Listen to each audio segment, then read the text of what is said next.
A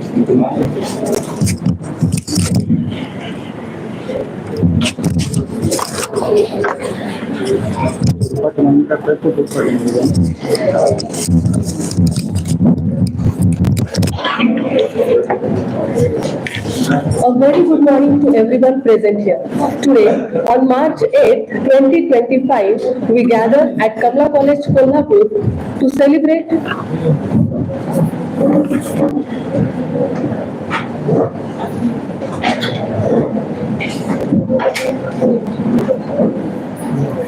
A very good morning to everyone present here.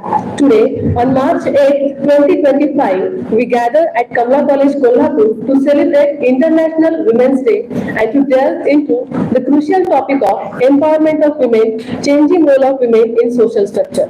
This seminar aims to provide a platform for scholars, researchers, and experts to share their insights and perspectives on the changing roles of women in our society. For this one-day multidisciplinary international seminar, I welcome Honorable Principal Dr. Kranti Kumar Patil Sir, Executive President, Tararani Vidyapith, Kolhapur, Honorable Scott Kafura Sir, Member, Mahatma Gandhi Foundation, Mumbai and Avni, Kolhapur, Honorable Dr. S.N. Pawar Sir, Vice President, Tararani Vidyapith, Kolhapur, Honorable Prajakta Patil Sir, Secretary, Tararani Vidyapith, Kolhapur, Honorable Professor Dr. Tejaswini Mudekar Ma'am, Principal, Kamala College, Kolhapur, Honorable Professor Dr. Neeta Guma Ma'am, Coordinator of this seminar,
graciously ascend to the dais. I request all the dignitaries on the dais to inaugurate the seminar by watering the plant.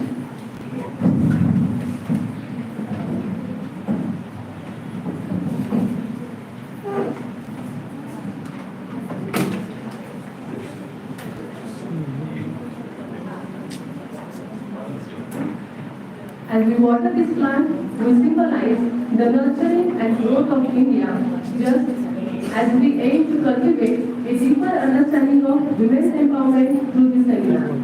May the act of watering this plant inspire us to foster a culture of compassion, empathy, and understanding as we work together towards creating a more just and equitable society for all.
हाँ madam photo किया एक minute sir please photo group photo कीजिए है sir हाँ sir please हाँ madam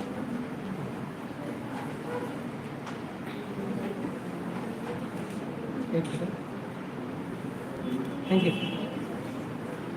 Thank you all the dignitaries for officially inaugurating this seminar.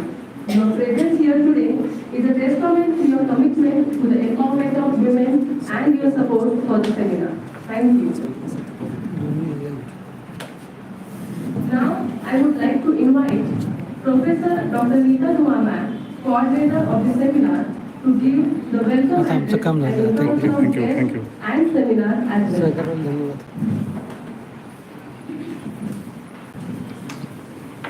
Good morning, Honorable Excellencies, dignitaries, distinguished guests.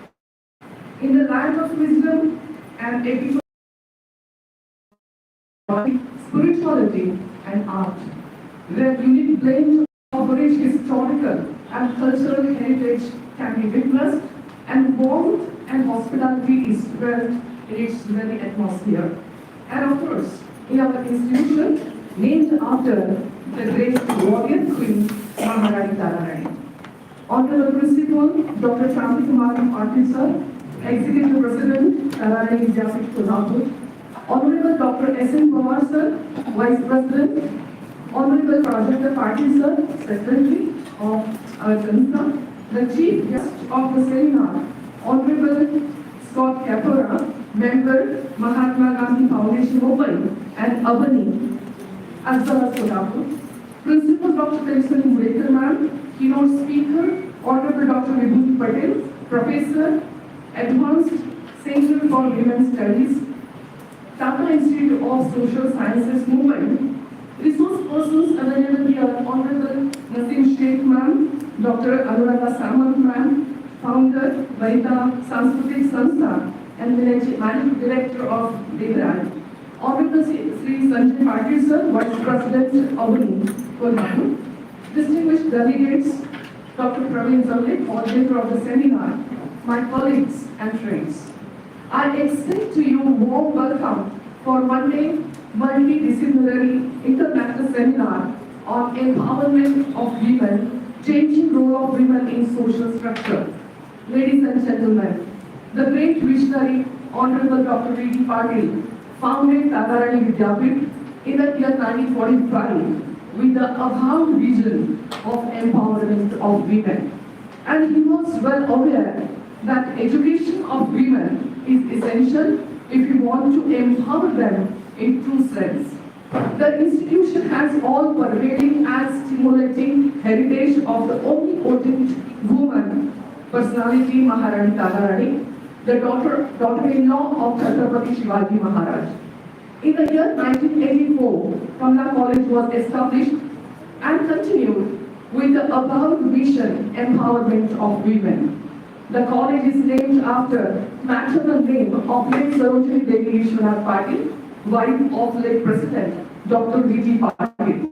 Thus, the institution has another omnipotent, powerful woman personality. Tatarani is the symbol of courage and bravery, while Sarojini Devi or Kamala Devi is the symbol of sacrifice.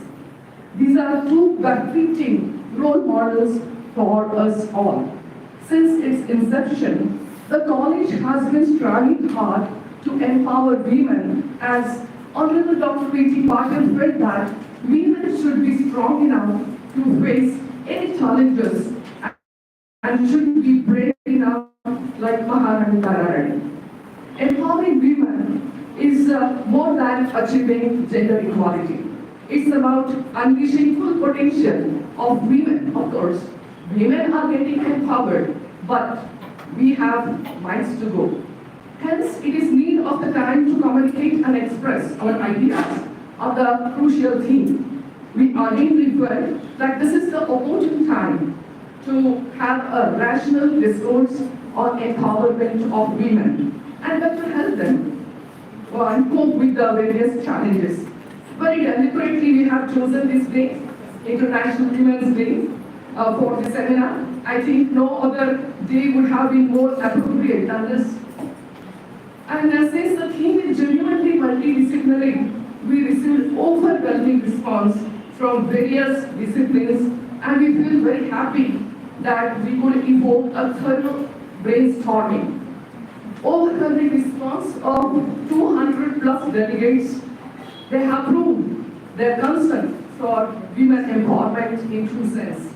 200 plus delegates, research papers they have done and contributed. Of course, people from all over Maharashtra have responded, as well as from Karnataka and Andhra Pradesh, Goa, UP, and also from Canada. Researchers have contributed their papers.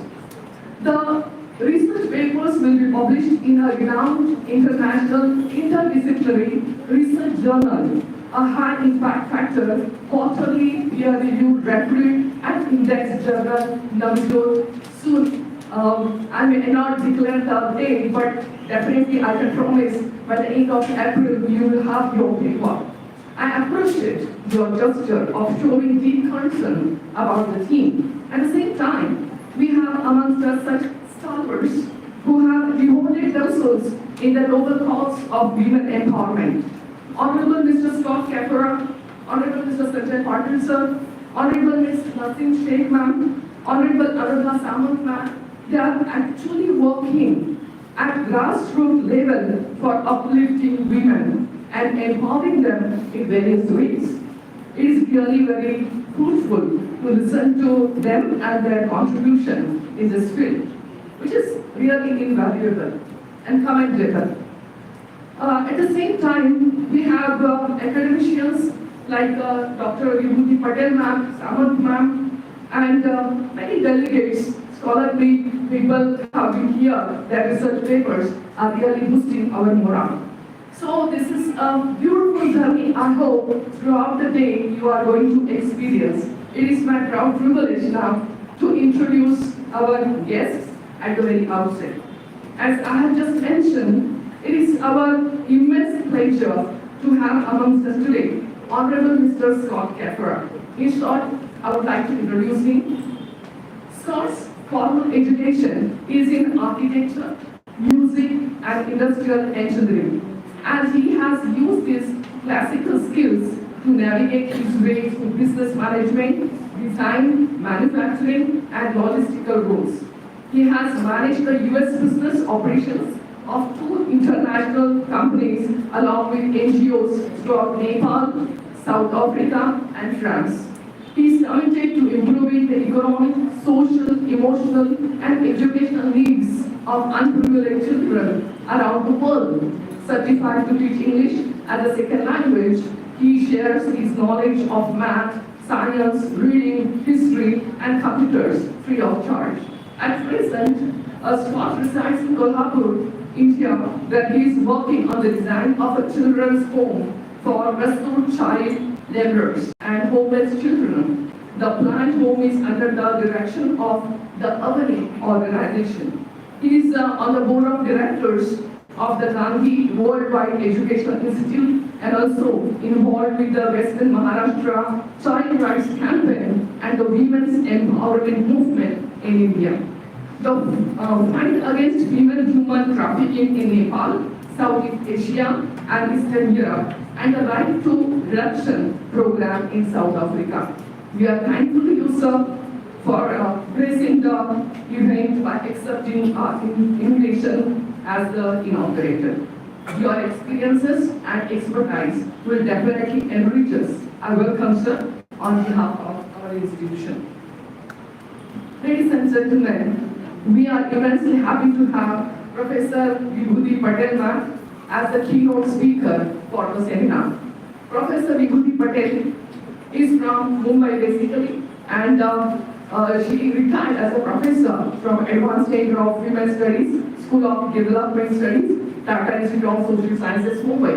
And prior to that, she retired as professor and head of economics department of SNUT Women's University.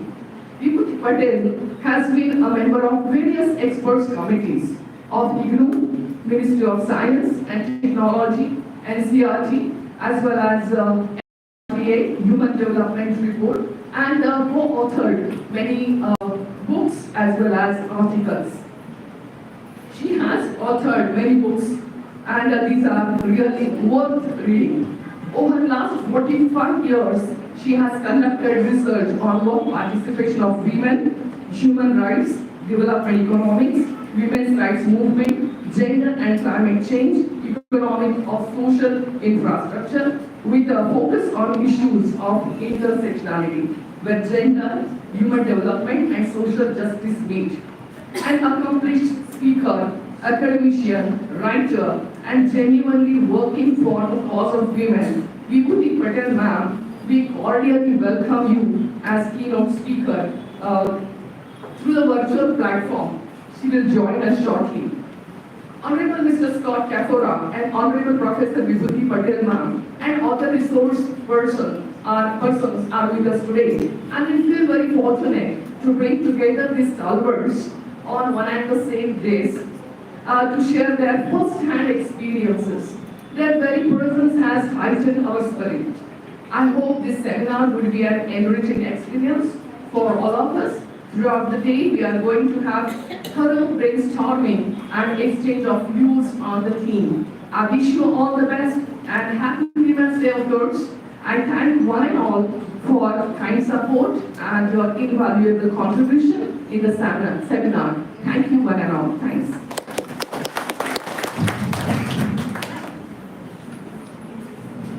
Thank you, ma'am, for setting the stage so well for our discussion today.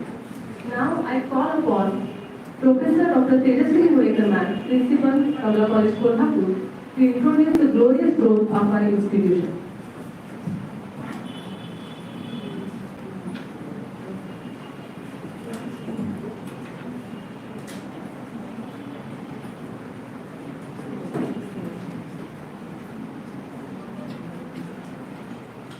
Good morning, everyone. Namaskar.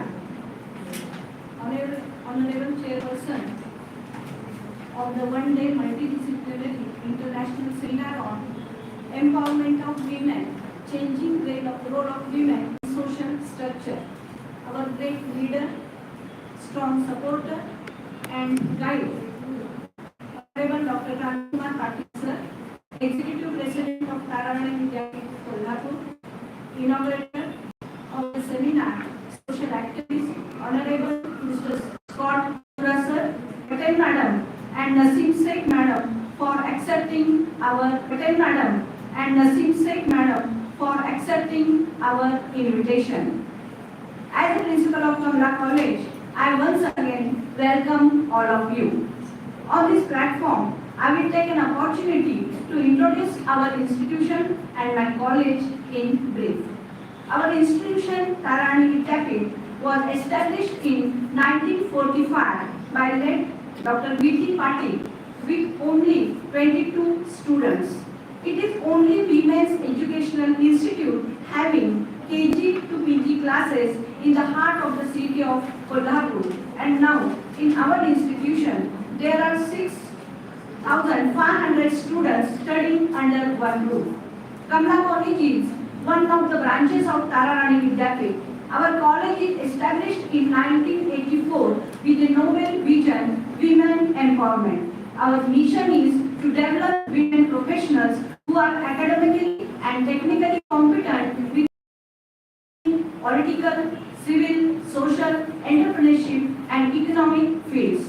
Our college offers undergraduate courses in arts and commerce and postgraduate students courses in the subject of home science, English, and Shastra.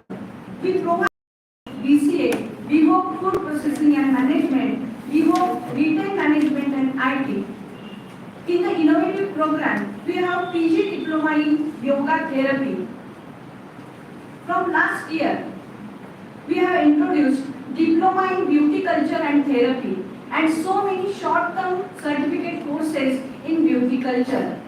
7 self-financing career-oriented courses like hospital management, computerized accounting, communication skill, dietetics, tally with GST, etc.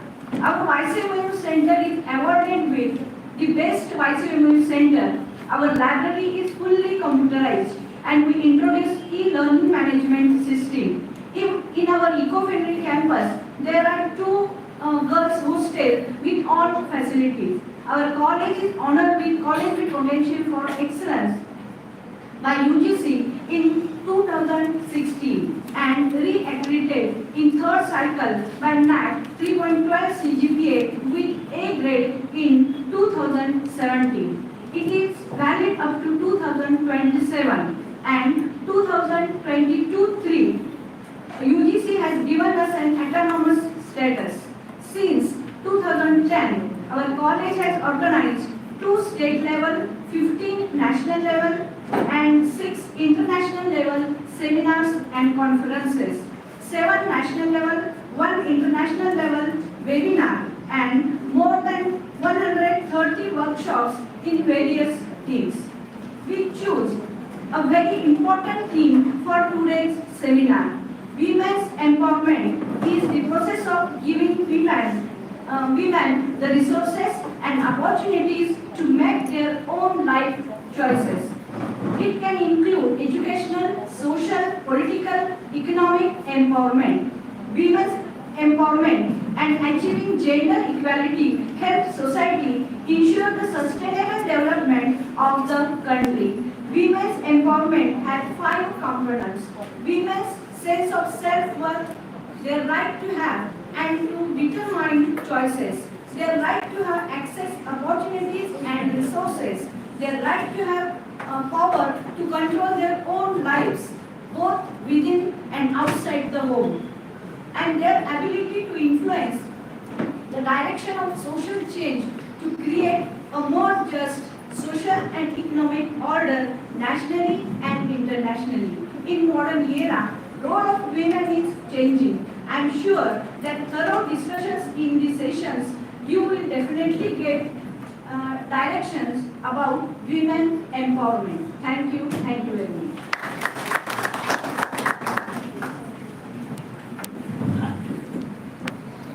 Thank you, ma'am. Your visionary leadership and inspiring words have played an important role in advancing women's empowerment and promoting gender equality within our institution. With great enthusiasm, our college acknowledges the resounding response from researchers culminating in a collection of almost 200 research papers. We will now proceed with the publication of the journal. I request Honorable Principal Dr. Kumar Patil Sir, Executive President, Tararagi Vidyapith, Kolhapur, to release the journal by your auspicious hand on digital platform. Principal Dr. Kumar Patil Sir.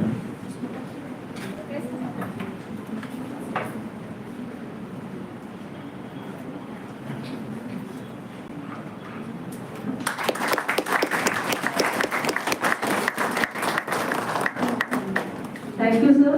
This journal will serve as a valuable resource for scholars and researchers working in this field. Thank you. It is with immense pleasure and profound honor that we welcome Honorable Scott Kamala Sir, esteemed member of the Mahatma Gandhi Foundation, Mumbai, and Audi, Kolhapur. I request Honorable Scott Kamala Sir to deliver the inaugural speech and enlighten us.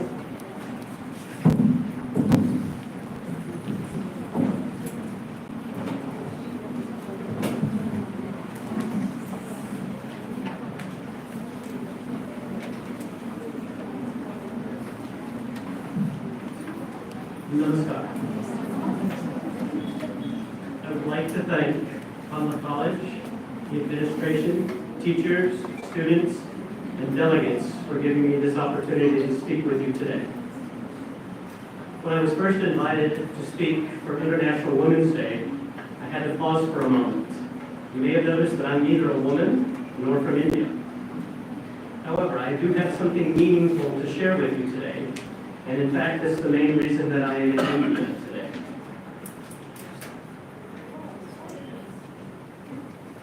What I'd like to share with you today is seeing the world differently. As we come together to celebrate International Women's Day today, I want to share some thoughts that may encourage you to reflect a little deeper on how we see each other, especially when it comes to women and girls. Now, when I first stepped on the stage today, you might have viewed me as someone different, a foreigner, someone not like me. But as I look out at all of you, I don't see strangers. I see my brothers and sisters, my aunts and uncles. Until we can learn to see the world differently, we'll never see the world at all. Okay? He says, yes, you can. We are much more alike than we are different. What I'd like to discuss next with you is basically my purpose. I came to India because I believe in something simple but powerful. That the strength of a society is reflected in how it treats those who are most vulnerable. It's women, it's children, and those who are often overlooked. Listen to that again. The strength of a society is reflected in how they treat those who are most vulnerable. That's why I'm in India. Albany does exactly that. They see the struggles that women and girls carry, and instead of just sympathizing, they act. They don't just provide help, they provide opportunity, education, and dignity. Whether it's ensuring that a young girl isn't forced to leave school, helping a woman find her independence, or simply making sure that no one is forgotten. And that's why I'm here today. Because if we want a world that also honors women, we can't just sit and wish for it. We have to roll up our sleeves and make it happen. Next slide. What I'll be presenting today are 7 thoughts. Now, each of these thoughts, as I was trying to organize this today, I thought back to different quotations or thoughts that had profound significance in my life. And I decided to compose this speech based on those and interpreting how that relates to women's issues, how it relates to the work that Albany is doing, and basically how that has changed me being here in India. Next slide. As I said, I want to talk about the search for true peace. Now listen to this statement. With some of the students here, I hope that you're writing down notes. I hope some of you are taking pictures of my slides. I did this for you.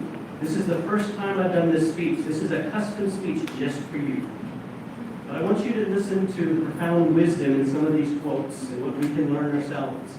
In particular, Buddha left behind his palace and his wealth to search for peace. Next slide.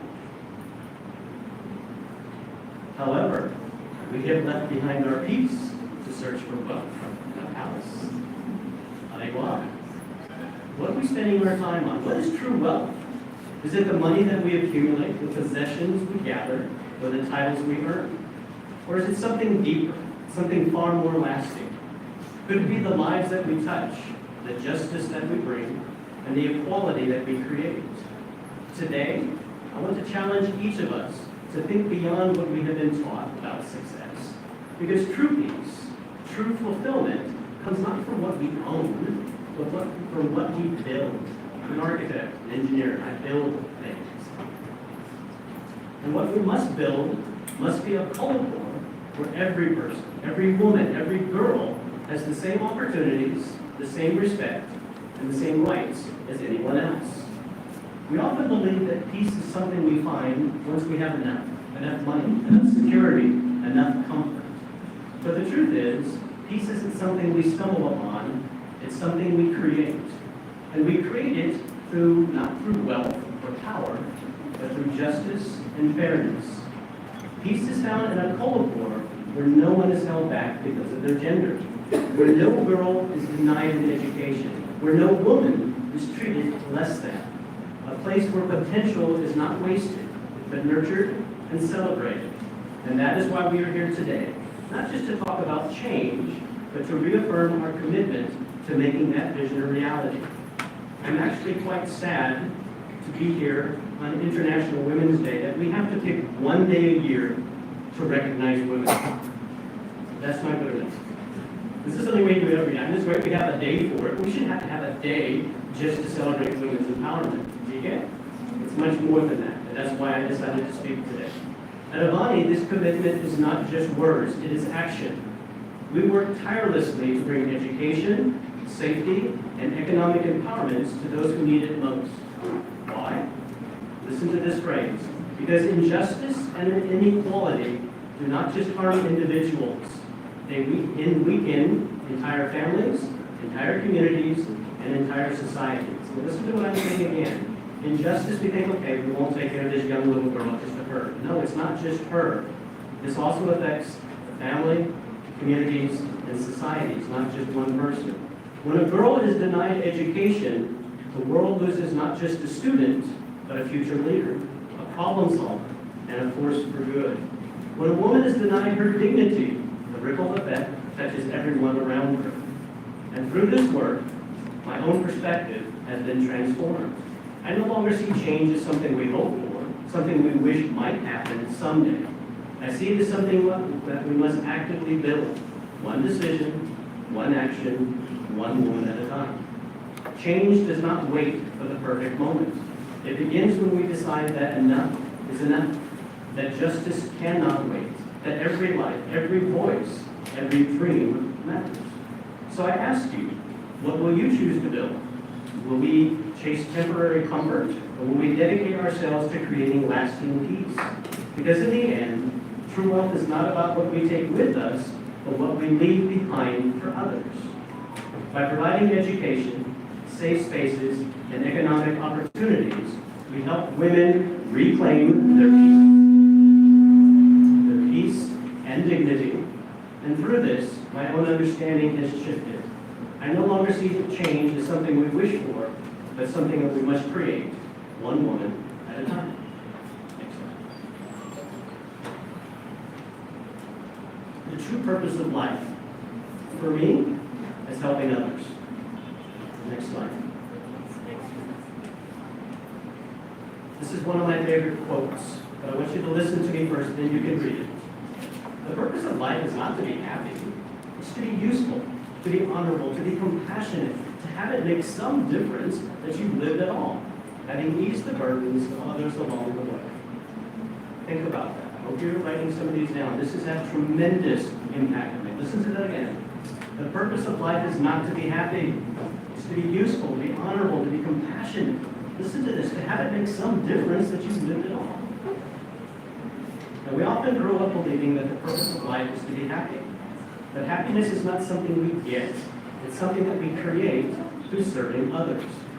We chase happiness as if it's a prize to be won, thinking that if we work hard enough, earn enough, and achieve enough, we will finally find it. But what happens isn't something that we take for ourselves, but something that we actually create by what we live. What if true happiness isn't about what we receive, but what about we give? The truth is, happiness fades when we only use it about us. But when we help others, when we lift someone up, when we ease another's burden, that kind of happiness lasts. It spreads, it multiplies, it turns into something greater than ourselves. Because life is not measured by what we accumulate, but by the impact, by what we leave. Working with Avani, I have seen this truth in action. I have seen lives transformed, not through wealth or status, but through courage, compassion, and opportunity. I have met women who once had no voice, who were told that their opinions didn't matter, and yet, when given a chance, they have become leaders in their communities, standing up not only for themselves, but for others. I have seen young girls once told that they were worthless, now pursuing their dreams, dreams of education, of independence, of a future where they define their own paths. Why does Avani do this work? Because dignity is not a privilege, it is a right. Because no girl should be denied the chance to shape her own future. Because injustice does not just harm individuals, it holds back entire communities, entire societies. When a woman is empowered, her family is empowered. When a girl is educated, her future generations are changed forever. And how has this changed my view? It has made me realize that privilege is not meant for personal comfort. It carries responsibility. It is not enough to simply enjoy the advantages we have been given, but we must use them to lift others, to create opportunities where none had existed before. Because the true purpose of life, to me, is not just seeking comfort, but to make a difference. Not just to exist, but to leave the world better than how we found it. So I ask you, how will you measure your life? By what you gain or by what you give? Because in the end, true fulfillment does not come from what we keep, but from the lives that we touch along the way. Again, why does Avani do this work? Because every human deserves dignity. Every girl should have the chance to shape her own future. And how has this changed my view? I now see that privilege carries responsibility. We're not meant to simply enjoy our advantages, but to use them for lifting others. Next slide. Next, I want to talk about the power of belief and potential. Next slide, please. This is also one of my favorite quotations. Listen to this. Treat a girl as she is, and she'll remain as she is. Treat a girl as she can and should be, and she will become as she can and should be. How many times have you driven in Kolhapur, Mumbai, or Pune, when you see a small child begging, knocks on your window and says, oh, it's a baby, oh, it's a street child and stuff. You choose to see her as a street beggar, as a migrant, as a nomadic, as a backwards caste, whatever. I don't see that. I see a girl. Listen to that again. If you treat her as if she's a migrant, as she's a beggar, as a street person, as nothing, she will grow up that way. It is our responsibility to see things differently. One of the most powerful lessons I have learned is that people rise or fall to the level of the expectations placed upon them. Many of you here today have received education, and young ladies here of Kamala College, I hope you understand what a privilege it is for you to have the right to study at a college today, that your families are supporting you and allowing you to get an education. This is extremely important as far as up that. So one of the most powerful lessons that I've learned is people will rise or fall to the level of the expectations we place upon them. The way we treat someone, the words we use, and the faith that we show in their abilities have the power to shape their future. I believe most of us in here had somebody, a mother, a father, an uncle, a brother, a sister, somebody encouraged us to go to college, to get an education, to do something. But what if they didn't do that? What if they hadn't encouraged you? What if they hadn't supported you to do that? Because you had that support, we're here today. This is our privilege. This is our responsibility to give that to other people who don't have those opportunities. So if we tell a girl that she's weak, if we make her feel that she is less than others, if we push her to the background and silence her voice, she may become to believe that this is what she's meant to believe. She may accept that those limitations, not because they're true, but because no one ever told her she could do more. But when we tell the same girl she is strong, when we show her she is capable, when we push her to step forward instead of shrinking back, she will begin to believe in her own power. And once she believes, there's no limit to what she can accomplish. At Avani, we see this transformation every single day. Our leadership programs are built on the belief that every girl is valuable, every girl has potential, and every girl deserves the opportunity to grow into the leader she was meant to be. Why? Because belief is the foundation of success. Before a girl can rise, she must first believe that she's allowed to rise. When we see that others believe in her, and when she sees this, she will begin to believe in herself.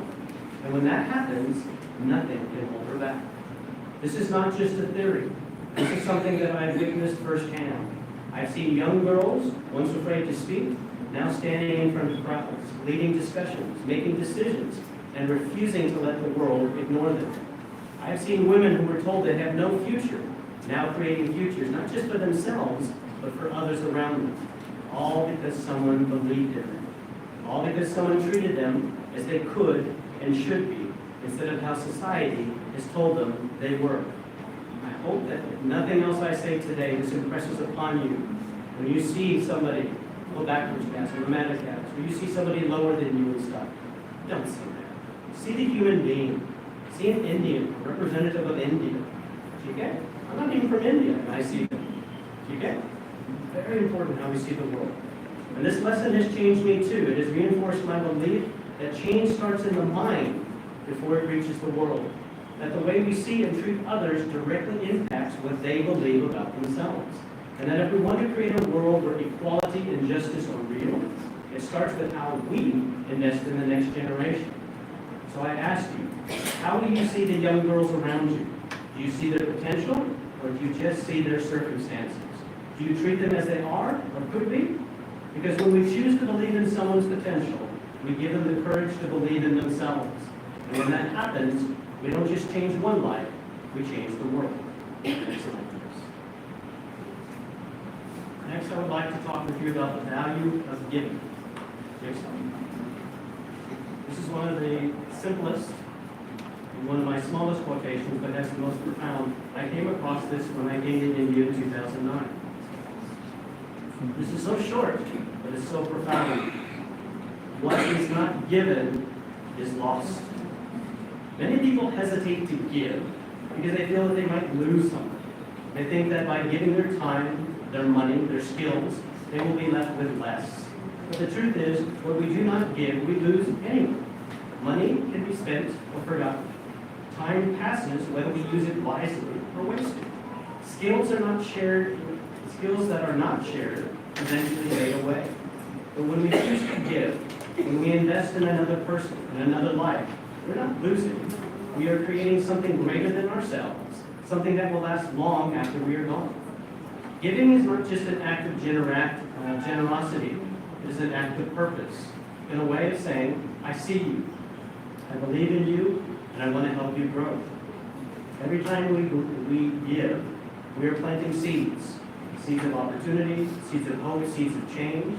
And those seeds, when nurtured, can grow into something powerful. At Albany, I've seen firsthand what happens when people choose to give. I have seen small donations turn into classrooms where children, once denied an education, now sit eagerly, their eyes filled with possibility. I've seen mentorship turn into careers where young women, once who have no direction, now guide others toward a better future. And I've seen simple acts of kindness spark entire movements, where one person's generosity inspires a whole community to lift each other up. Giving is not just about offering help in the moment. It's about creating ripples of change that continue far beyond what we can see. Why does Albany focus on giving? Because sustainable change does not happen alone.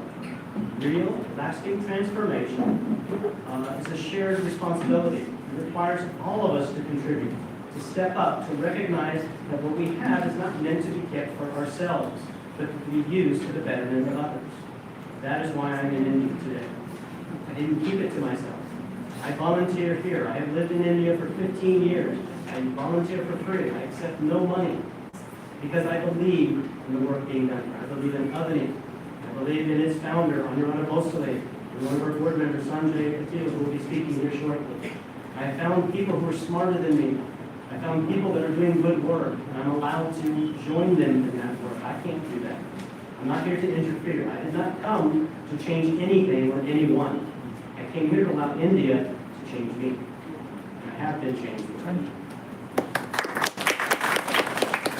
What I've learned through Albany is that giving is not a sacrifice. It's about connection and transformation. It's about understanding that we are all part of something bigger than ourselves. That our greatest impact will not come from what we collect, but what we contribute. So I ask you, what will you do with what you have? Will you hold on to it tightly, to your time, to your resources, to your talents, and let them slip away? Or will you choose to give, knowing that every act of generosity has the power to grow, to multiply, and to change lives? Because in the end, the only things that will truly last are the things that we choose to share. Next slide, please. Next, I want to talk about the simplicity as the ultimate wisdom. Next slide, please. Now, there was a Greek philosopher that I had studied when I was in university, and this is one of my favorite quotation from him. Look at how powerful this is. I threw my cup away when I saw a child drinking with his hands from a trough. Now, all of us have really fancy little metal bottles, and we have all these fancy stuff and stuff. I work in the slums. I work in the brickyard labor camps. I work with people in the waste picking slums. We work with the sugarcane farm and stuff like that. They don't have cups. They don't have fancy little bottles. They drink with their hands. I don't have a cup. This is so powerful. We think we have such privilege, and like for these movies, but that's nice. There's nothing wrong with that. But what do you see? What do you see around you within that? Diogenes was a Greek philosopher who was known for his radical simplicity. He believed that people often made life more complicated than it needed to be.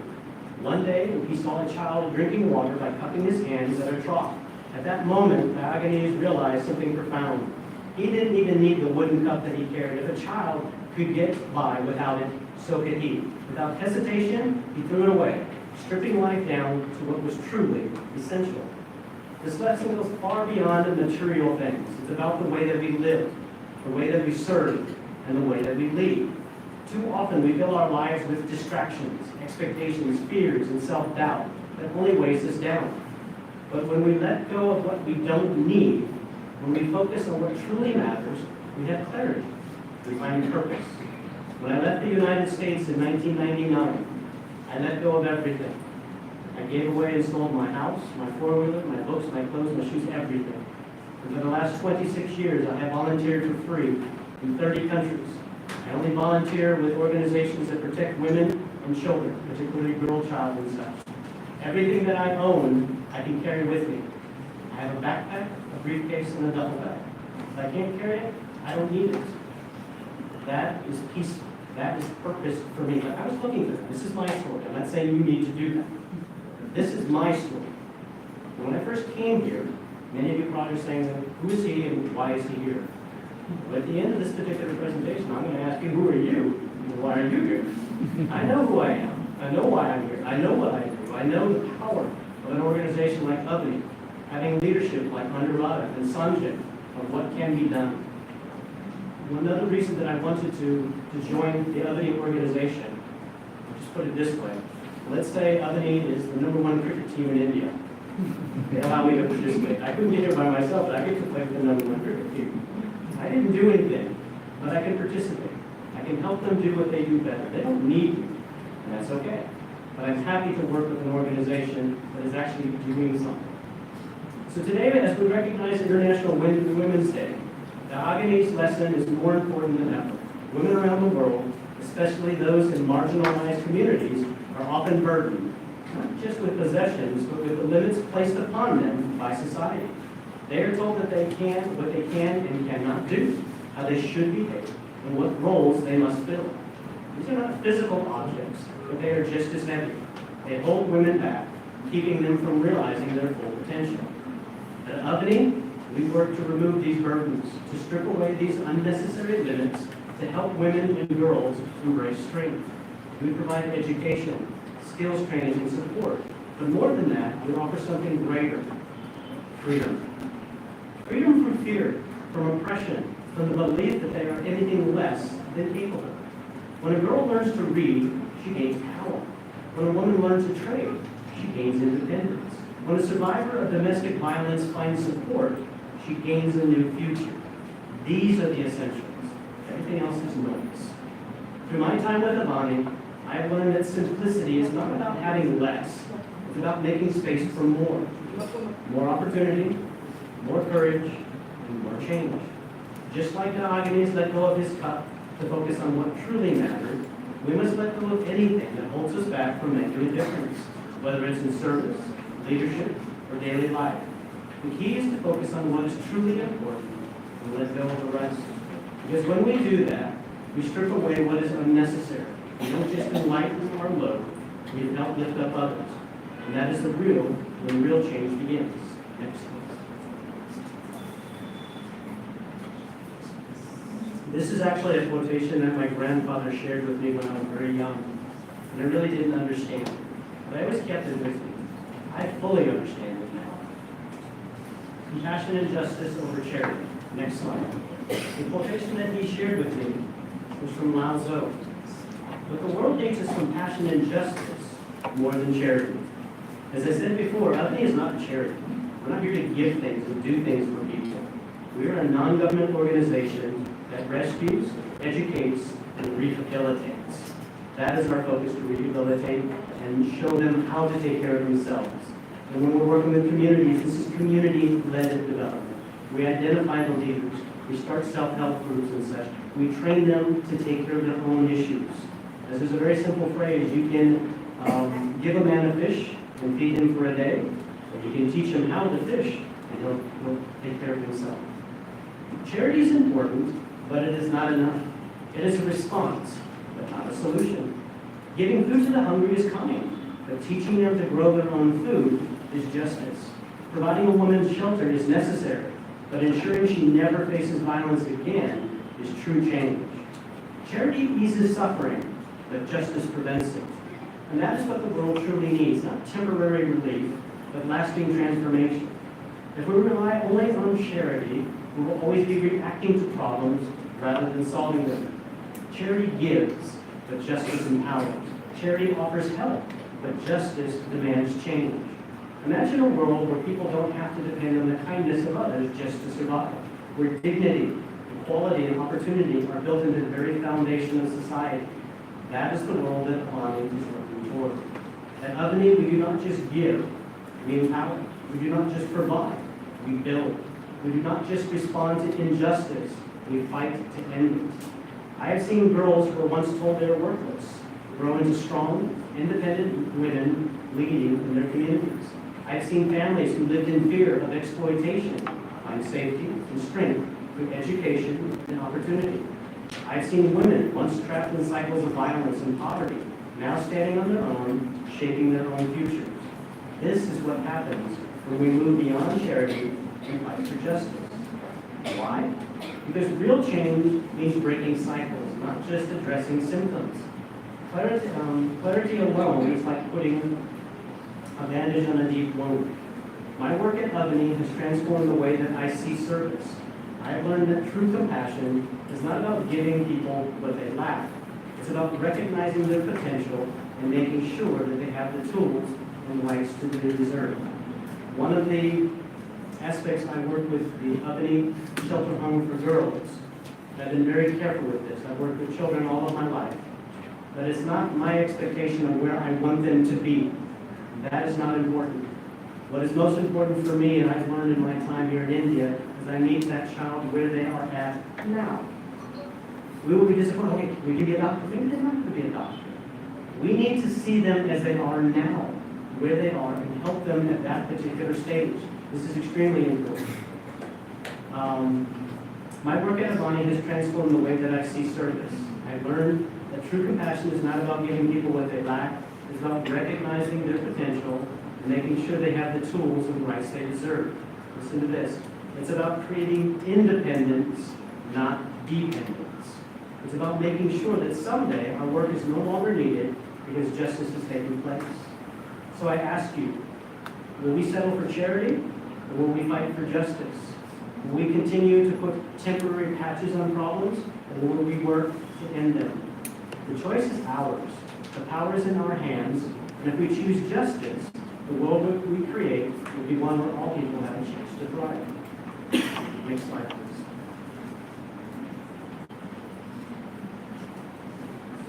The power of concern over credentials. Next slide. This is another phrase that has had powerful implications upon me. The people who make a difference are not the ones with the credentials, but the ones with the concern. So I have a postgraduate degree in architecture. I have a postgraduate degree in industrial engineering. I have a postgraduate degree in business. Do you think when I go into the brickyard slums, like, this is American, he's got a postgraduate degree? They don't care. Paper means nothing. The fact that I'm an American means nothing. Our job is to meet them where they are at. Degrees and titles might open doors, but they do not open hearts. Knowledge is valuable, but it is not enough on its own. Real change comes not from the certificate that we have on our walls, it comes from the people who refuse to accept injustice. History has shown us time and time again that the most influential change makers were not always the most educated or experienced.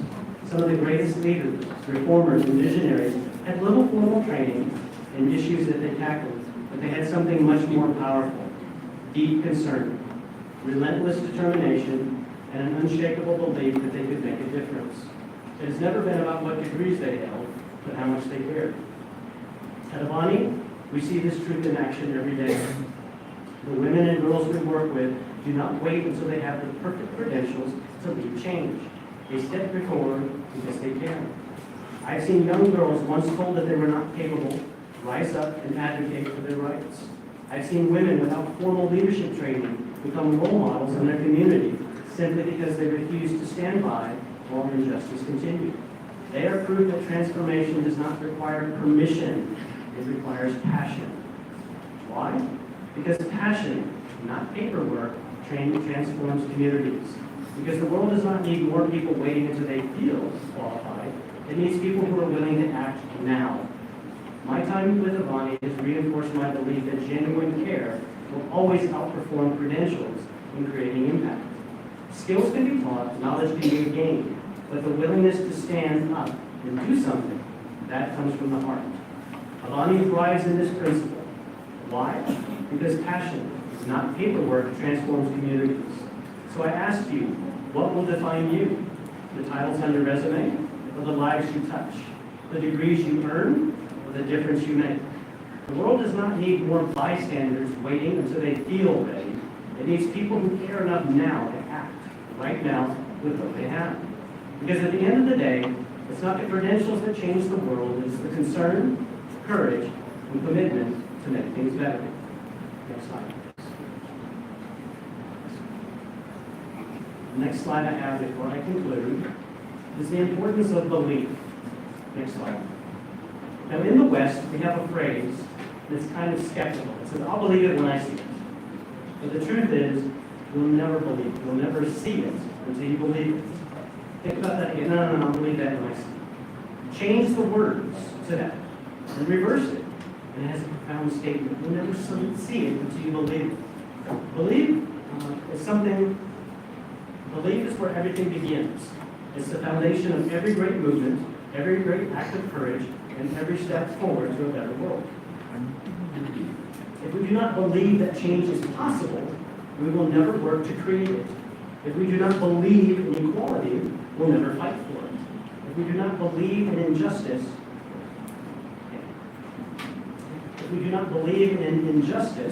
we will never demand it. The world does not change because people sit back and wait to see something different. It changes when people believe that something better is possible, and then they take the action to make it real.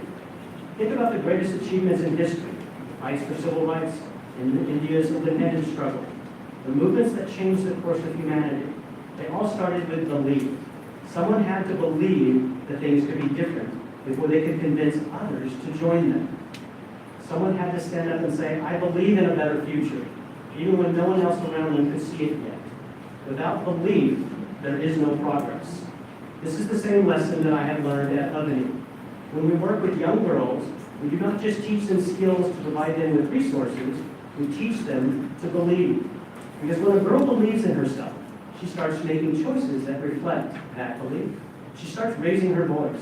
She starts standing up for her own rights. And once she believes she is worthy of a better life, she begins to build one. Why is belief important? Because belief leads to action. When we believe in something so strongly, we do not wait for someone else to step up. We take it for ourselves. We step forward, we do the work, we challenge what is unfair, and we push for what is right. And that is how transformational work begins. Not for waiting for proof that things can change, but by believing that what we can do to make them happen. When I left my country, the United States, I left with just two purposes. I wanted to find work that was important, making a difference, not my work. And I wanted to find people that I could trust and believe in and join them in their work. And both of those, I've worked with many NGOs, and they've been very good work, but I truly found that here in India with Avani. I wanted to find work that was important, making Avani does that. But more importantly than that, How many times do we work with people that we really don't enjoy being with? I want to find people that I trusted, that I believe in. I believe in Anuradha. I believe in Sanjay. I have purpose and meaning because I can trust these people. I know they're doing the work. I volunteer for free. I can leave anytime I want. I'm not here in India for 15 years because I'm paid to do it. Because somebody asked me to come. I came here because I chose to. I wanted to find meaning and purpose, not for me. Many of you have never heard of me. I've been here for 15 years. It's not about me. That's why you haven't heard about me. And I'm here to work with organizations that are doing the work and working again with people like Anuradha and Sanjay, who you will hear from in a little while. This is what I believe is truly important. I've seen this truth play out over and over again. I've seen women who once doubted themselves take on leadership roles in their communities. I've seen girls who were told that they had no future grow into confident young women pursuing their own dreams. The world will not change simply because we hope it does. It will change when enough of us believe in something so strongly that we refuse to accept anything less.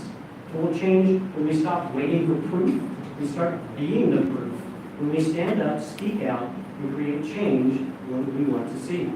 Because in the end, it's not about seeing first and then believing. It's about believing first and making it real. In conclusion, I'd like to give you a call of action. The fight for equality and justice is not someone else's responsibility. It belongs to all of us. How many times have we seen something on the ground and we see litter or people think, oh, somebody will take care of that. Somebody else will take care of that.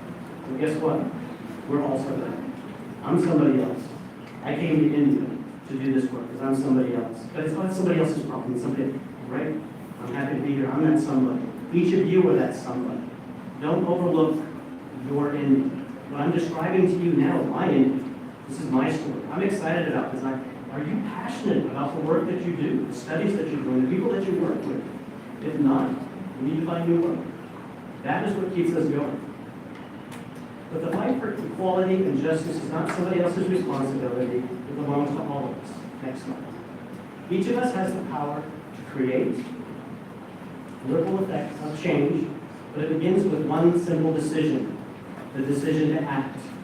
Some of you may be thinking, but Scott, I'm just one person. What difference can I really make? And many of the students here, because I'm just a student, what can I do? Well, let me tell you something. When I came to India 15 years ago, I was an outsider.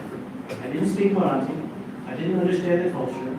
I didn't know the history of the great leaders of India, like Savitri Phule, Maharani Phule, even Dr. B.T. Patel.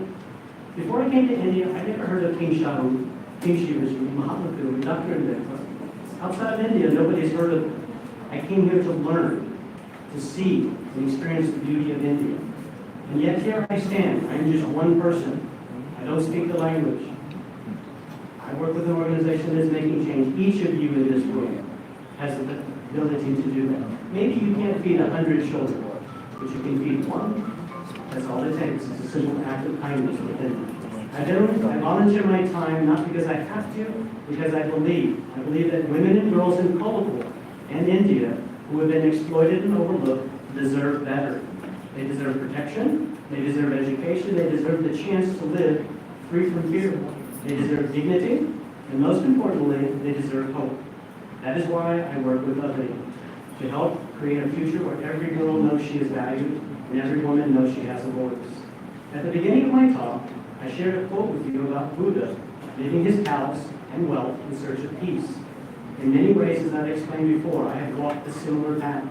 I left behind my home, my financial security, and the familiar comforts of the United States. And what have I found? True peace. Not in wealth or status, but in the work I do every day with others, standing alongside women and girls, fighting for their rights and watching them rise. At Avani, we work 7 days a week. We don't take holidays. Women are exploited during the Ganesh festival. There's dowry debt during the Diwali. It never stops. The busiest time for us is Saturday and Sunday. We never stop. I work with this organization because they never stop fighting for the rights of women and girls. I invite you to come visit our organization. I have more information. This is our website as well. Please, I encourage each of you to visit that.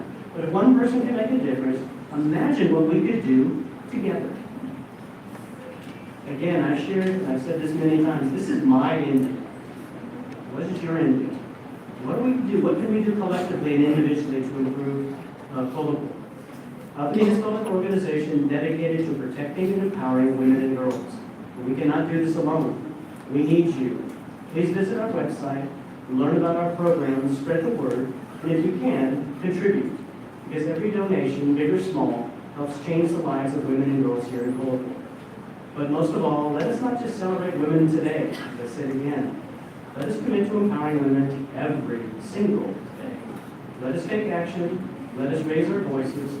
Let us build a Kolhapur where no girl is held back and no woman is denied her rights. Because Avani's work is not just about helping women. It's about redefining what is possible for them. Jai Hind, Jai Kamala.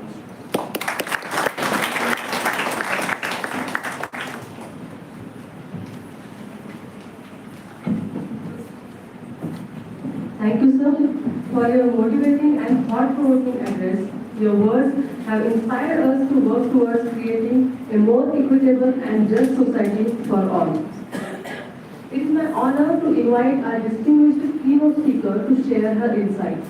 We are privileged to have with us the esteemed Honorable Dr. Vibhuti Patel Ma'am, Professor at the Advanced Center for Women Studies, Tata Institute of Social Science, Devana, Mumbai. Dr. Vibhuti Patel is a renowned expert in the field of women's studies whose profound contributions have significantly enriched our comprehension of women's empowerment. I request Honorable Dr. Vibhuti Patel Ma'am to address the audience.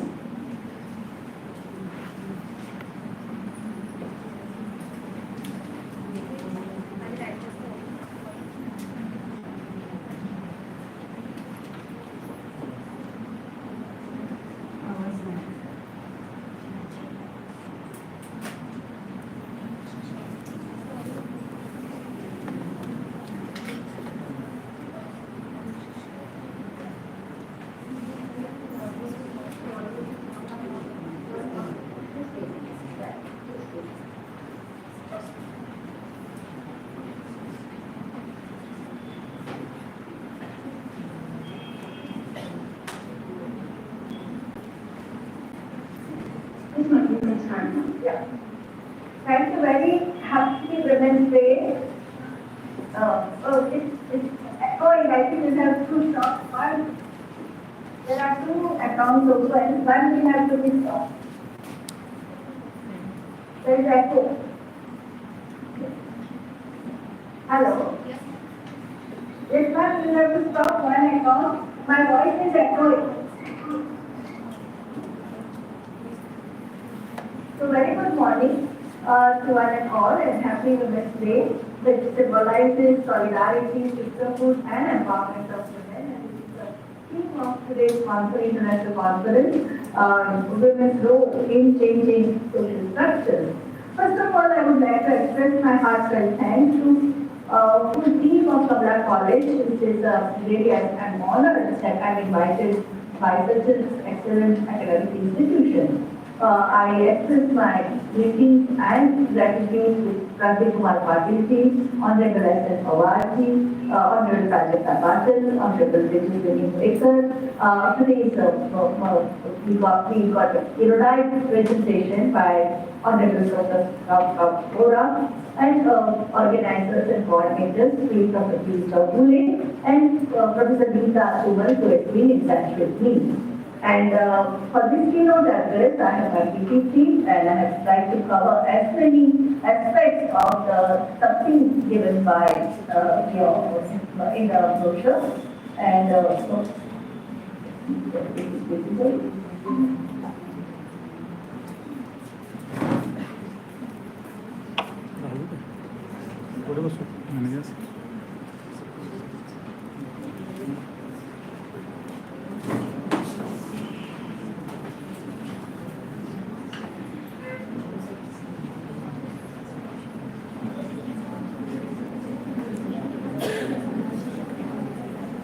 is my PPT visible?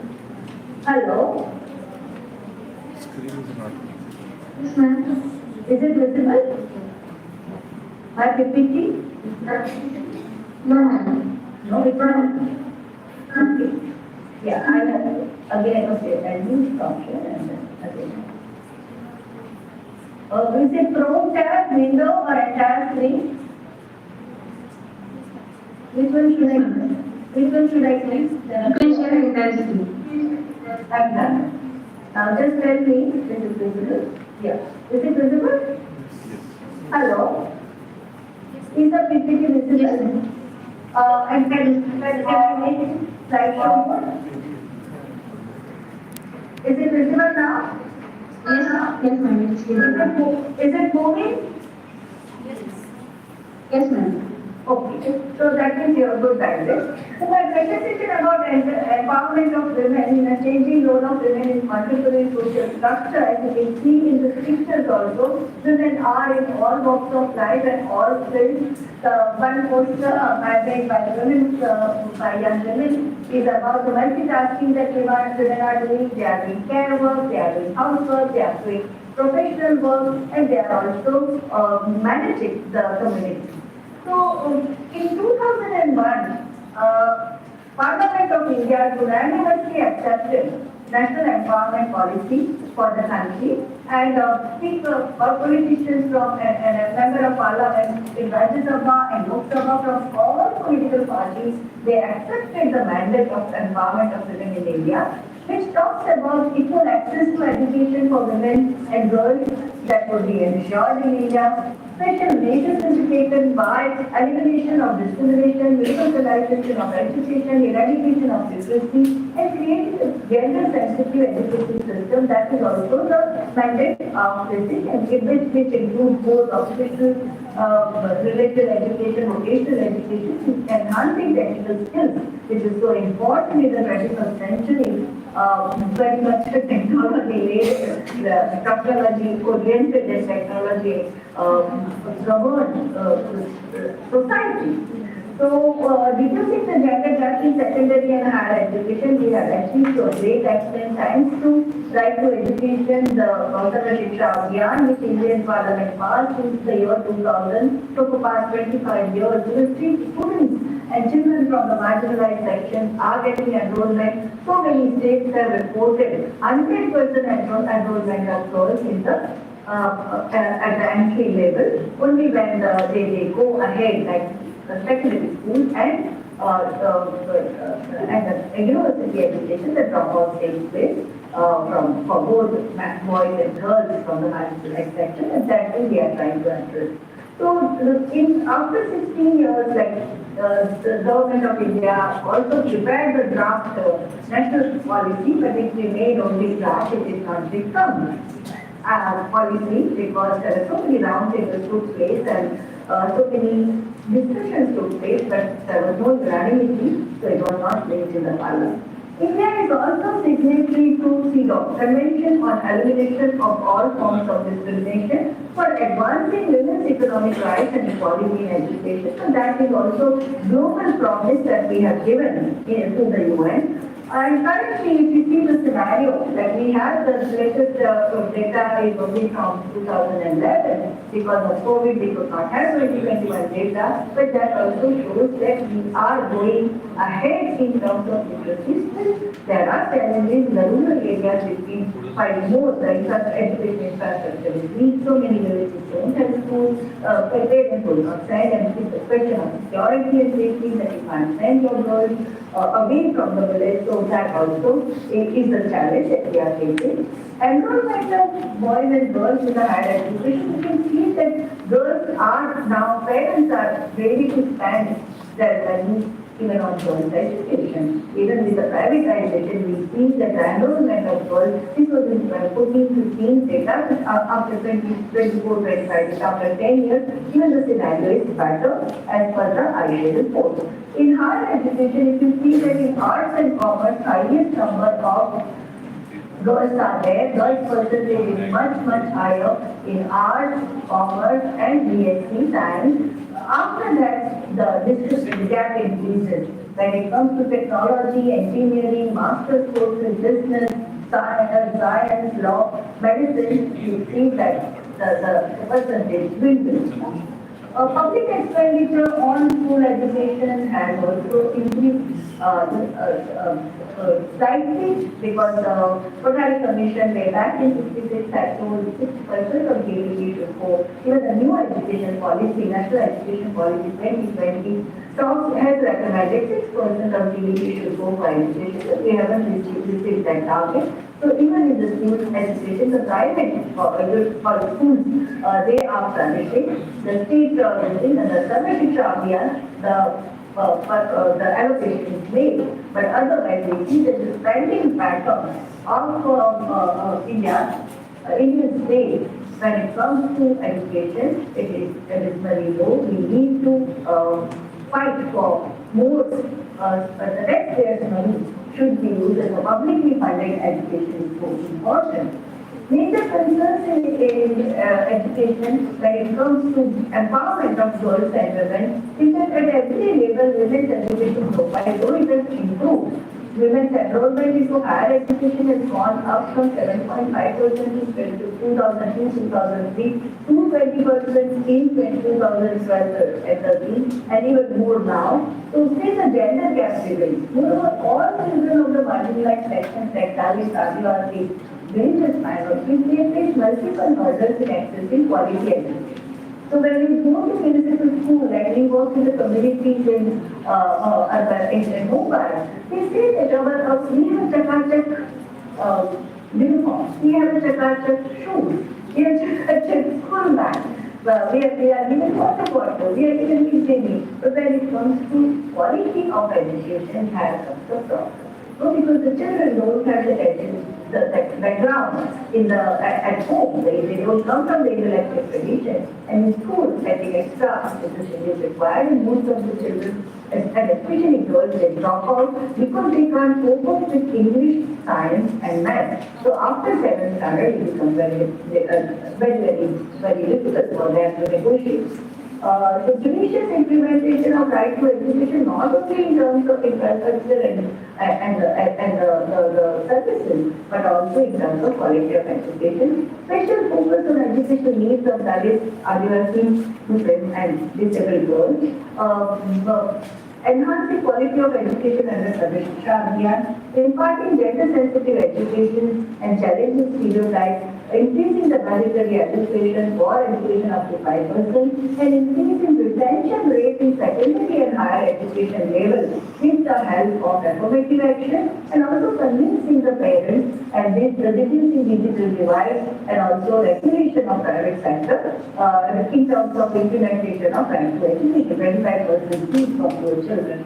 Now, INSEADA also has talked about employment of women, and we know that currently India has one of the lowest work participation of women. Though our promise is there that we are trying our best to enhance women's enrollment, because it is also important for the nation building. If 50% of talent of the country is not utilized for India's increasing GDP and the growth, then we are losing out. So that is also very important. Rights of the working women, they are also very important. We have now new labor legislation, the new labor code for the social security, social protection, labor starters, decent way of working, safety at workplace, and dealing with the sexual harassment at workplace becomes very important.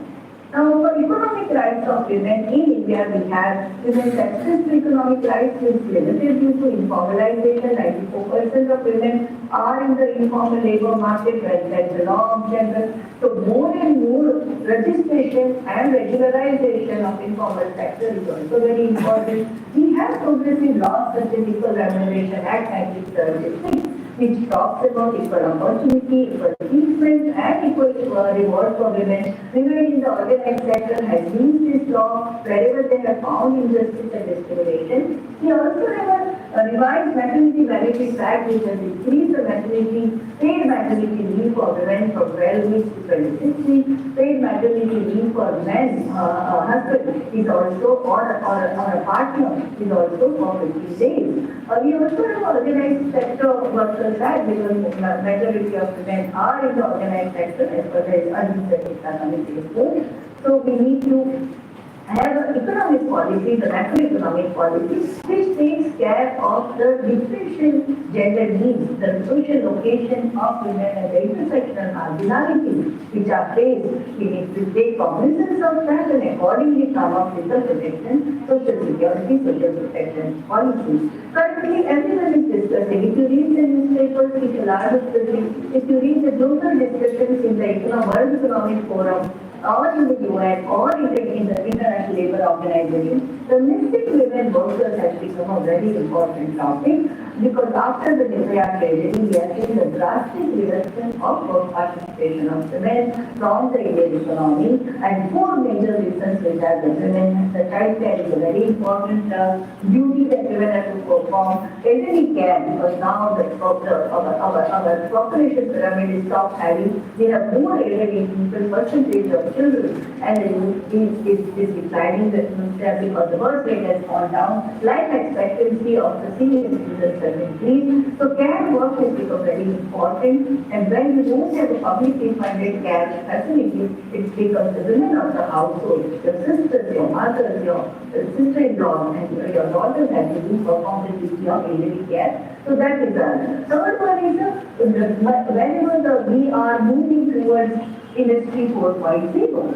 So whether you are in a small scale industry, a medium scale industry, and a Fortune 500 company, massive automation is taking place where women are the ones who are losing out. Their recruitment is there. They are not even job ready because of even if you talk about the Skill India, Stand-up India, Startup India, they are also because of the skill deficit, ability to divide women goods out. So India was a leader for G20.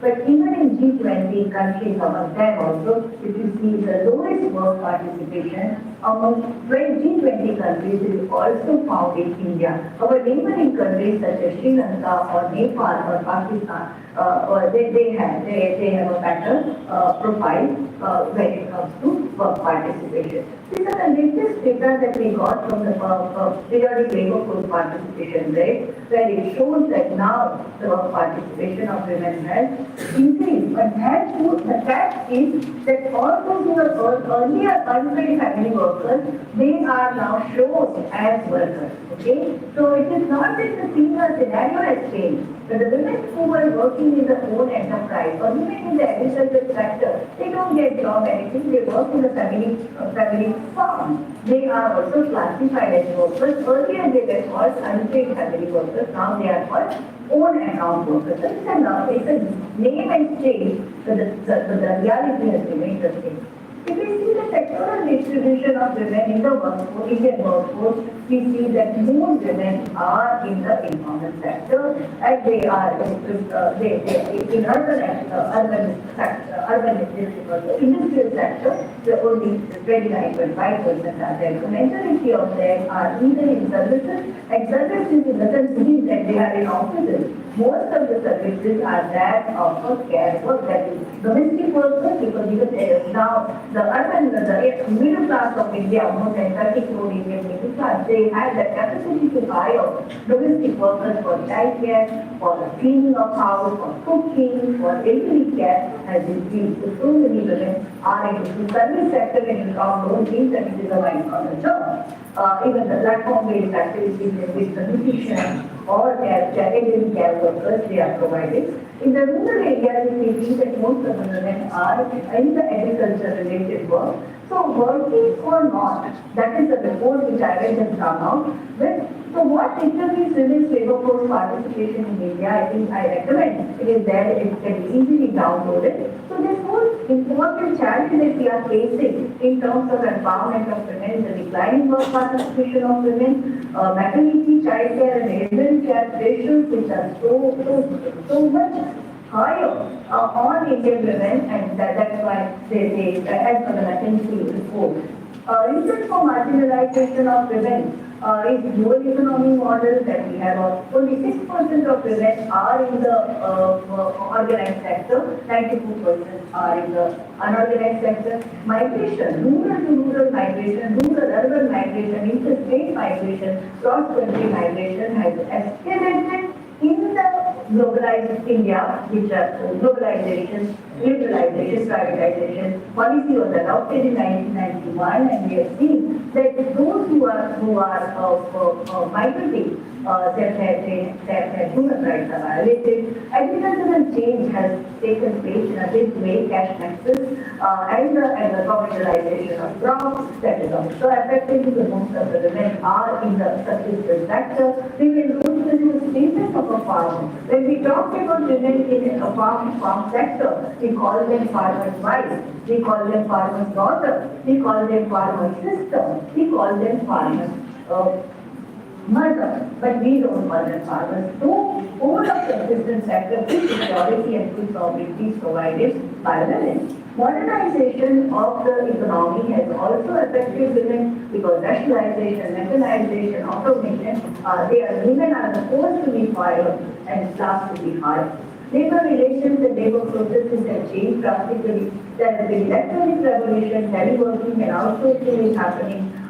Feminization of professions, some of the professions have been feminized, part-time work, flexi time has been demand of the women with the responsibilities of domestic responsibilities. And the care work, earlier we had state supported fashion. Now, child care or elderly care have been privatized, which are extremely unaffordable in city like Bombay. If you have to keep your child, you have to keep 1,000 rupees away because the child care facilities, private child care facilities are really expensive. So, organizing the unorganized sector is the one thing, but also registration of unorganized sector so that they get all the benefits. One of the main important lessons of pandemic triggered lockdown and the reverse migration the next 2 days. These people were left in lurch. We have in the State Migration Act, but it is not employment, it is grossly violated. So registration of all the workers, special concerns on women in the care economy, women in subsistence production, in plantations, in special economic zones, export processing zone, and coastal economic zone are very important. Maternity benefits have to be implemented judicious discharge facilities, part-time work, flexi time, prevention of sexual harassment at workplace, safe transport, shift the more humane duty to be given, shift duty should be basically keep into consideration the safety of women and also family leave. The concept of family leave is not only for women. Anybody, any family member, whether it's a husband or father, can also take the family leave. The gender differential in the hierarchy in the sunrise industries and the corporate world, what we see, the most of the women employees are complaining, first of all, the class ceilings, the limited career prospects for women, so horizontal discrimination and vertical discrimination. Corporate response to the maternity benefits is also very lukewarm, and the toxic patriarchy and the hyper-masculinity and misogyny, which are also right in the labor market, which need to be dealt with. Now, the average time spent for daily paid, unpaid, and social care work for the first time, Government of India and the Ministry of Statistics and Social and the planning, they gave us the data. Then if you see in Indian economy, that women spend 10 times more time for the unpaid care work. So the total minutes which Indian men are giving for unpaid care work is, as you can see in this bar chart, 97 minutes, while women are giving 299 minutes for unpaid care work. So cooking, cleaning, carrying, collection of fuel for the water, or looking after children, doing kitchen gardening, animal care, child care, elderly care of the sick and families. Now, as a result of this kind of a gender norm, the women are there is a gender-based division of labor in the family, in the community, that also reflects in the economy. And if you go by the latest data, 37% of the women are participating in the workforce as per the official data provided by Ministry of Statistics and Program Implementation. So this is a profile of women. Large majority of women are in the informal sector. They are not provided by any security, whether you are in textile industry or brick industry or in the manufacturing, garment manufacturing industry, or working on an empty narega, or working in the farm, or doing the paddy cultivation, there is no social security or protection provided. Even when the skills in the employer, Asha and Anganwadi workers are given honorary. They are not even treated as a worker of the community, and they are not given minimum wages. So what we see is that even highly educated women, fully qualified women with the MBA, chartered accountants course, the masters and PhD, they also see glass ceiling, glass walls, glass roof, and sticky floor phenomena. Glass ceiling is that the ceiling, you can see the sky, you want to touch the sky, you want promotion, but when you try to go up, the glass bangs your head. So these are the challenges. That is why we see that even in the Fortune 500 company, as you go up in the ladder of the company, women's participation decreases. These are the women who are extremely qualified. They are MBA and they are MTech, but at the starting level, you see 45.7%. By the time CEO, position of CEO, you reach that your prospects. Career prospects reduce. And that is what we see. And another very important reality we are facing, which comes in the way of advancing the gender pay gap. Still very, very high in India, and women, educated women, they are challenging this kind of a discrimination at the workplace. If we see the gender pay gap with respect to education, whether you are a doctor or a lawyer or a chartered accountant or PhD or postdoctorate, or there also the gender pay gap is very high. It has official data that we have got. Gender gap in the labor force participation, the latest data which ILO has provided, that India has the lowest. The Saudi Arabia, Turkey, Mexico, South Africa, all of them are above us, and that is why India ranks. Very few women are able to touch the top as they show in this book.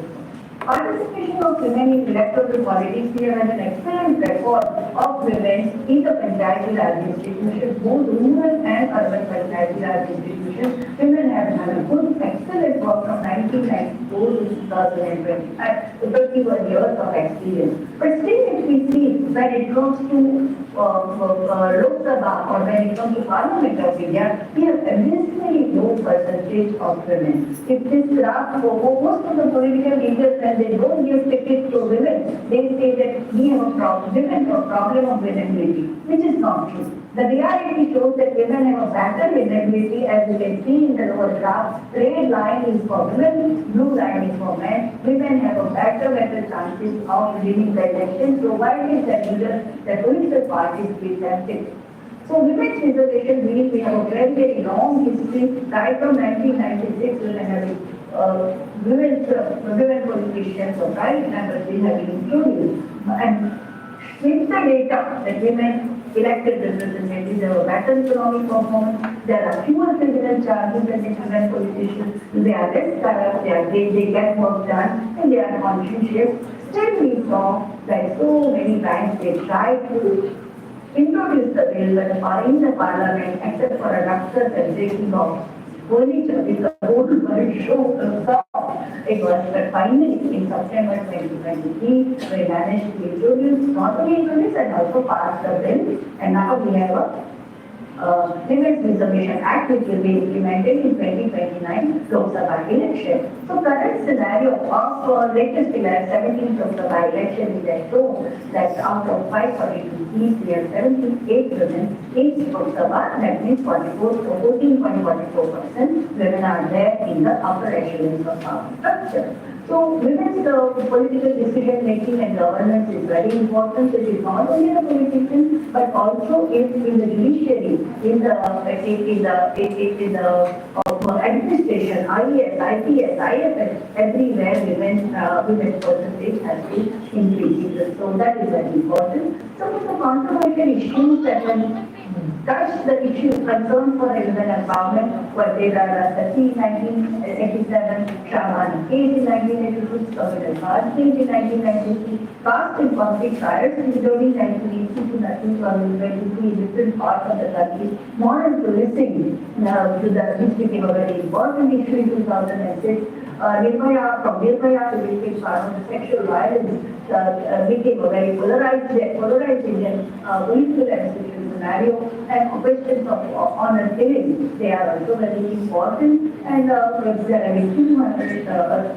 the hundreds of young lives that we lost due to honor killing, and women from different religions and communities are fighting for gender family laws right from 1977 to 2023, and women from SC, ST, OBC communities, they have demanded reservation, and that has been accepted in the Women's Reservation Act passed by Parliament of India. What we need is a transformative macroeconomic policies for gender equality. Gender responsive budgeting is very important. India adopted gender responsive budgeting with a nodal agency as the Ministry of Finance way back in 1925. We have 20 years of record of the gender budgeting, and some of the important affirmative actions which have been taken from town policies like a mandate of top for the trustees and donors and employers. They have to implement gender policy measures.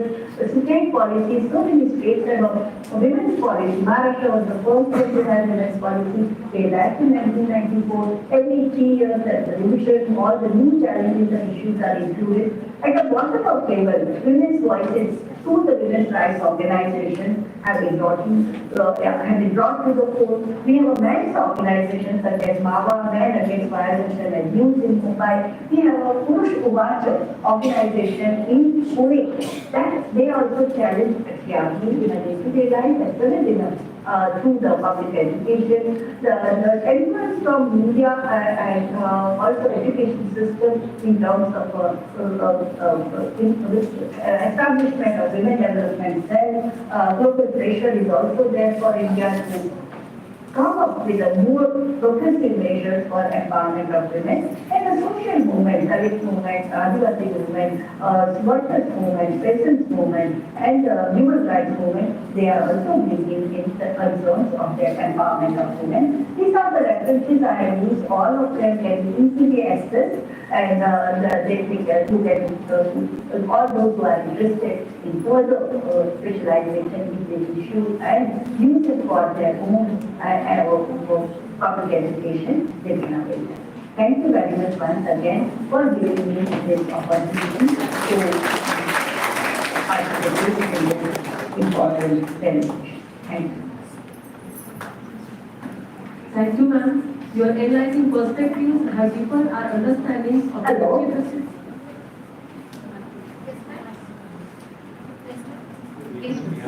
Yes, madam. Yeah. Thank you. Thank you. Yeah. Okay. Thank you, ma'am. Your enlightening perspectives have deepened our understanding of the intricacies of women's empowerment and the challenges women encounter in our society. We extend our sincere gratitude for your invaluable contribution. Let's conclude the inaugural function by proposing vote of thanks. I request Dr. Praveen Savle, sir, coordinator of the seminar, to propose a vote of thanks.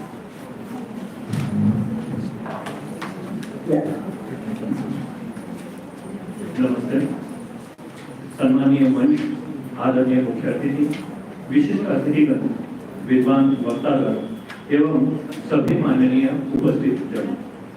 आज इस गरिमामय अवसर पर जब हम महिला सशक्तिकरण सामाजिक संरचना में महिलाओं की बदलती भूमिका विषय पर इस प्रतिष्ठित अंतर्राष्ट्रीय संगोष्ठी के उद्घाटन समारोह में एकत्रित हुए हैं, मेरा हृदय अत्यंत गर्व, कृतज्ञता और उत्साह से परिपूर्ण है।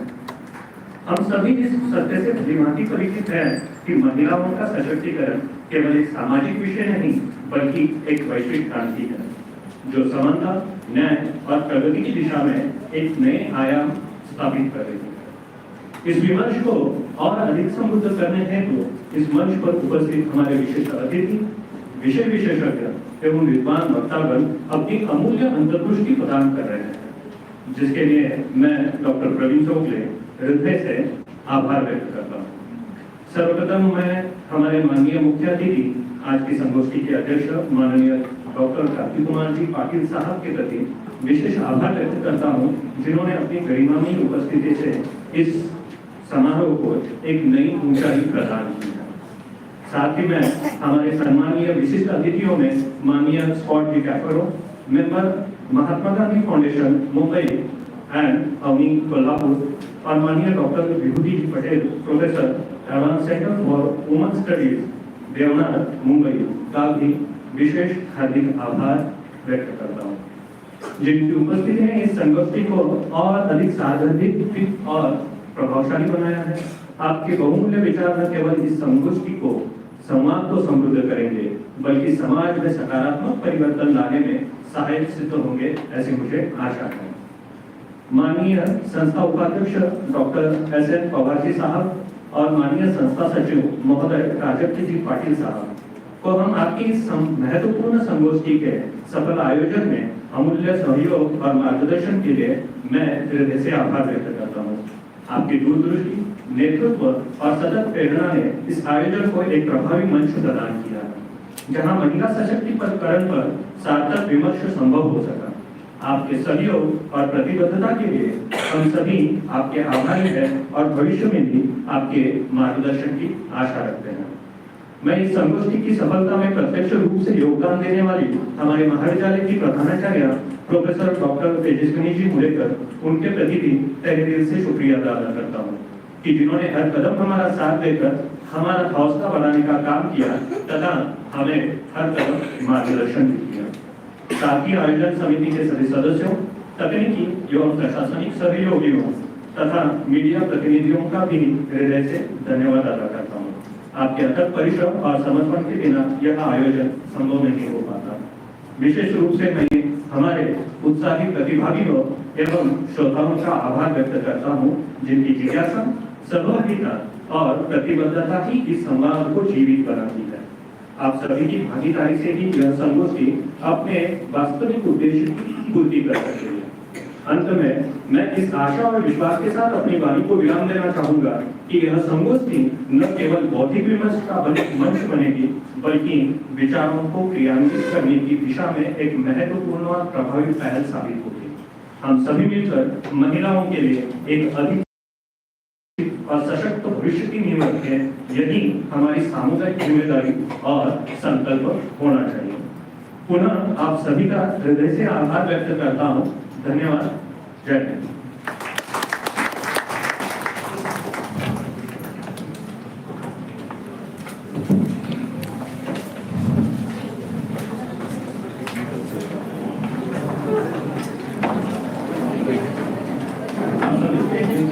अगला सेशन शुरू कर रहे हैं।